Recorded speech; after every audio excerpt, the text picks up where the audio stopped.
Pourquoi emploi rime-t-il de moins en moins avec travail? Quelle est la place des humains à l'ère des machines?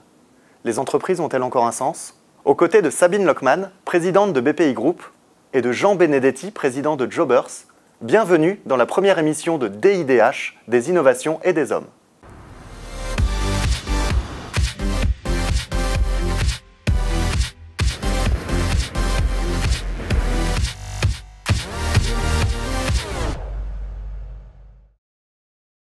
Près de 50% des emplois pourraient disparaître d'ici à 5 ans dans les pays développés. Pourtant, les entreprises continuent à générer des bénéfices. Va-t-on atteindre un stade où les entreprises n'ont plus besoin d'humains pour fonctionner? Ou est-ce simplement la notion d'emploi qui change? À l'heure où travail et emploi s'associent moins bien que par le passé, il devient critique de prendre en compte ces enjeux de société.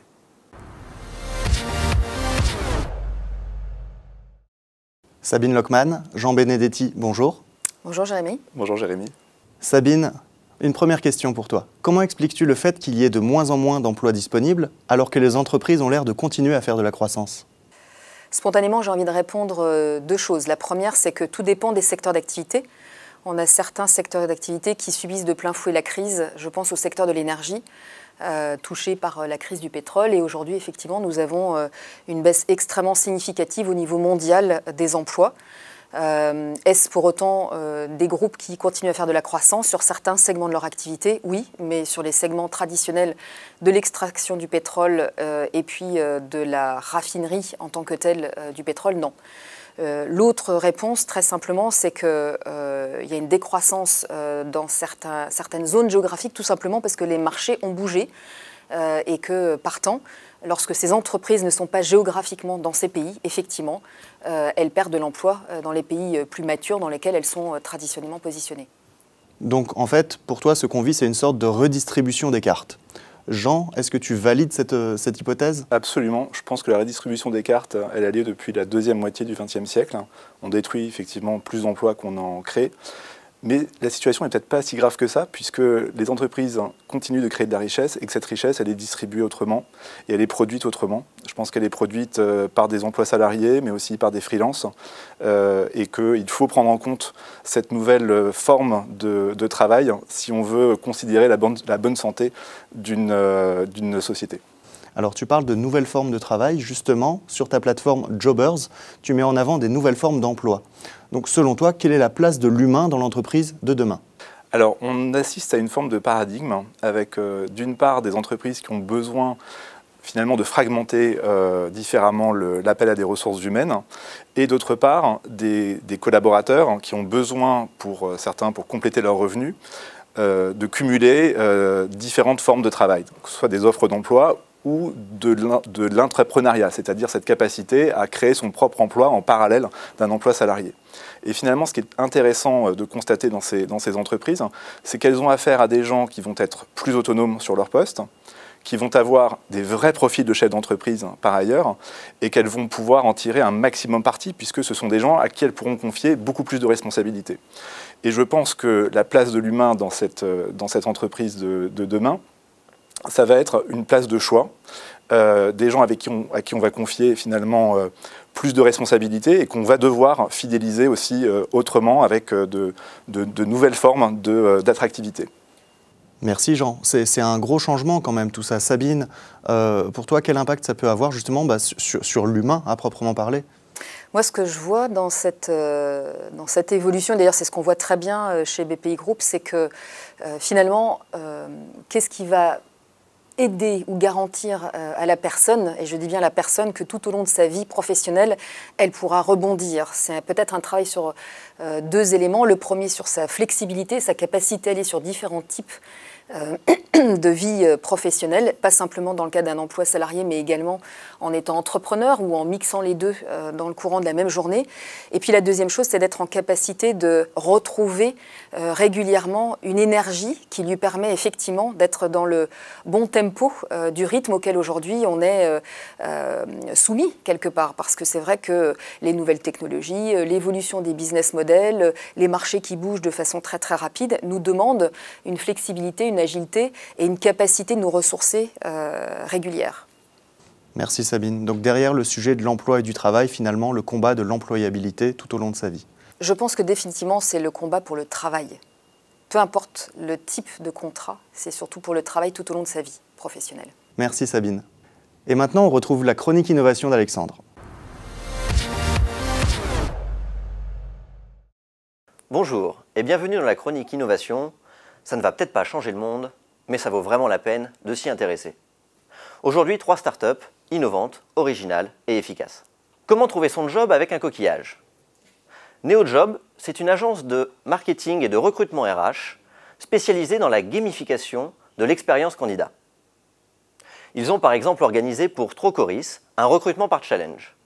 Chaque candidat disposait de 3 coquillages qu'il devait troquer contre des objets avec des passants dans la rue. Que le meilleur gagne. Sans transition, stagiaires sans frontières et les stages en temps partagé. C'est une nouvelle façon d'aborder le travail. Permettre à des stagiaires en entreprise d'effectuer simultanément des missions dans des associations issues du champ social. Grâce à ces stages et aux liens ainsi créés, des salariés de Saint-Gobain-Isovert ont par exemple pu participer au projet d'agrandissement d'Emmaüs Défi. Belle histoire. Vous avez un projet ? eLamp, la bibliothèque aux 12 000 pouvoirs, vous aide à le réaliser. En cartographiant les potentiels, en connectant les compétences aux besoins et en instaurant un espace d'échange et de résolution de problèmes. Ce n'est pas un RSE, réseau social d'entreprise, mais un RCE, réseau collaboratif d'entreprise. Et voilà, c'est déjà la fin. Retrouvez-nous dans notre prochaine newsletter sur Twitter et LinkedIn. À bientôt pour de nouvelles innovations.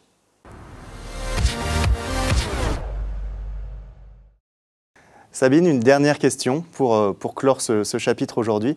La notion d'entreprise aura-t-elle encore un sens demain ? Oh, définitivement oui. D'abord, elle aura un sens sur le terrain juridique, parce que l'entreprise doit être responsable vis-à-vis de ses salariés, vis-à-vis de ses partenaires, de ses fournisseurs, vis-à-vis de l'ensemble des parties prenantes, à commencer par les clients avec lesquels elle interagit au quotidien. Donc oui, en tant qu'unité juridique, et puis bien sûr, différentes formes d'entreprises vont avoir cours. On parle beaucoup d'entreprises libérées, d'entreprises étendues, d'entreprises aussi interagissant dans un écosystème. Donc finalement, peu importe le mot, ce qui importe, c'est ce qu'on y fait. Très bien.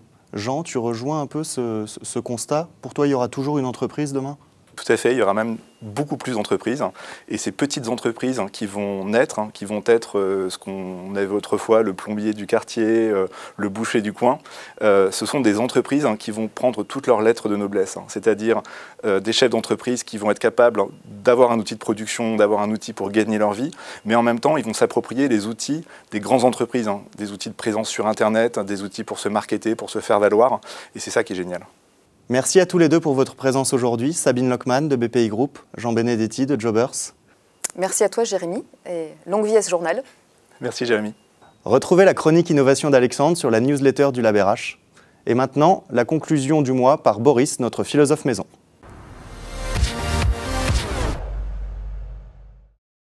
Étymologiquement, le mot travail vient du latin tripalium, qui était un instrument de torture utilisé pendant l'Antiquité pour immobiliser et punir les esclaves qui avaient eu l'audace de se rebeller contre l'autorité. Donc on voit bien que la disparition du travail peut être une excellente nouvelle pour l'humanité si ça se traduit par le fait que le travail va être remplacé par des activités plus épanouissantes qui peuvent être développer la culture, la relation interpersonnelle ou la créativité. Seulement aujourd'hui, ce choix-là, il ne nous appartient plus véritablement. Pourquoi ? Parce qu'aujourd'hui, le modèle social, c'est quelque chose qui est largement déterminé par l'économie, le marché, les lobbies et ainsi de suite, mais plus par le collectif. Donc finalement, il me semble que cette question de l'évolution du travail est directement reliée à la question de la gouvernance. Et par rapport à ça, on se rend compte que finalement le digital qui a disrupté quasiment tous les secteurs, l'emploi, la santé, l'éducation, les transports, l'hébergement, n'a pas encore atteint le secteur qui est le plus important de tous, à savoir la politique. Donc, à mon sens, l'avenir du travail, c'est une question qui se relie directement à la façon dont le digital va complètement réinventer la politique, sachant qu'il y a déjà des solutions très intéressantes qui apparaissent sur la question. Donc, je pense à des plateformes qui aujourd'hui permettent de mettre en place des référendums permanents, des actions collectives, des lobbying citoyens. Voilà, donc le point d'interrogation, c'est est-ce que nous arriverons aujourd'hui à nous réapproprier cette dimension collective, sachant que si ça n'est pas le cas et qu'on attend que les solutions viennent d'en haut, eh ben, je pense qu'on n'a pas fini de travailler au sens le plus romain du terme. Voilà, merci d'avoir suivi des innovations et des hommes. Au revoir.